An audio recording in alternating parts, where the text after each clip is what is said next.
Good day, sir. I am John Ripakot, and now this is my simple data entry na program na system. So, naka-save sa database. So now sa ako ang app.js is na ako'y libraries ang gamit, which is ang Axios o ang gina-siban o ma-MP na mga data o diriya is gina-pitch na ko ang mga local host nga possible ma-input sa user padulong i-favor mo lang. Din diriya is ako ang data entry form nga diriya mag-input ang user sa mga data nga needed sa ako ang simple data entry point. Ug diriya is nagbuhat ang gyapon kog table para mas kung unsa tang ipang-input sa user dira makita sa ako ang mga records.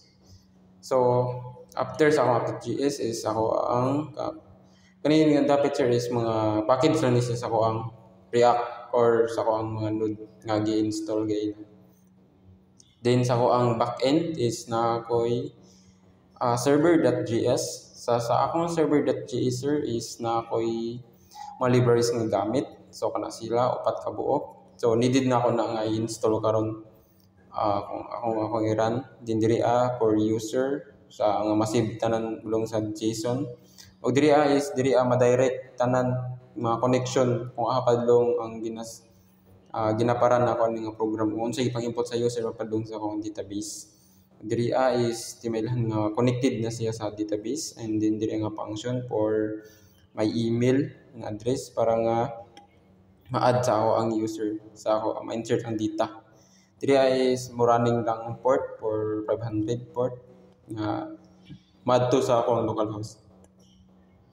Then after sir is sa pagparan ani ako ang simple data entry point is atulong ko sa akong terminal. Sa ako ang terminal is na ako'y iparan ng mga command nga needed sa ako ang backend. So sa ako ang backend is na ako'y i-install nga first is ang input na ako ang cd backend aron matawag na ako ang backend sa ako ang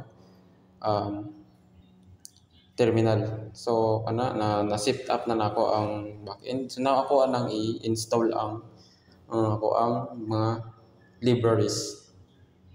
Okay, so sa pag-install sa libraries gamit lang tag command nga npm install express mysql course. So mo na siyang ko ang nasa libraries sa ko ang JavaScript, then enter na nato. Wala tang taron install.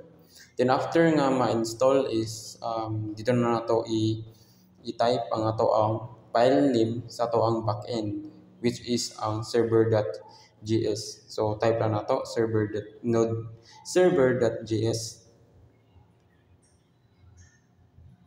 Then after connected na siya, running na siya for port 500 is move na ta sa ato sa ako ang front end. So sa ako ang front end is natay command gihapon para tawagon ang Axios para atong install ang Axios. So sa pag-install sa Axios is magamit lang ta ani nga command npm install Axios. Mo lang na siyang ato ang i-type.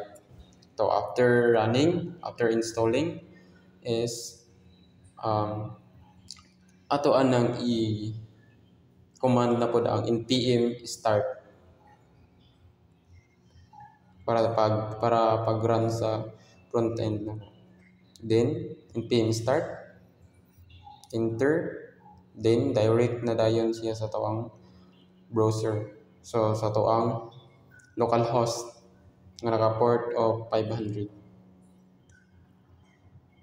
Then wait for a while. Starting the server. Now mo ni siya makita sa ako ang simple data entry point nga sa browser sa ako ang local host. So diri sa akong data entry point is mag-input na ang user.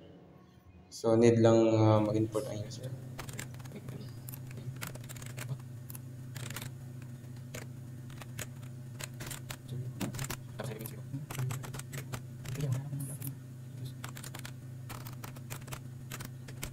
So after nga ma-input sa user is ato alang i-submit, then madto na siya sa ato ang na-concatenate na mga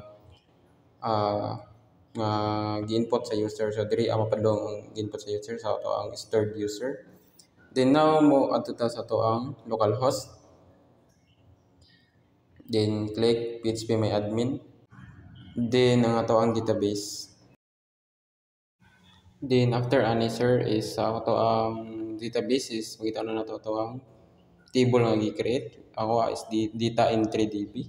So sa akong data entry DB sir is input lang ako ang akong users, gibuhat nga gi-create nga table. Then diri ana ako nakita ang gipang-input nako gaina sa akong browser or sa akong localhost ang mga data ang gipang-input sa user. So it is ang name, apelyido, email o number of address. So this is my simple data entry form and thank you for watching.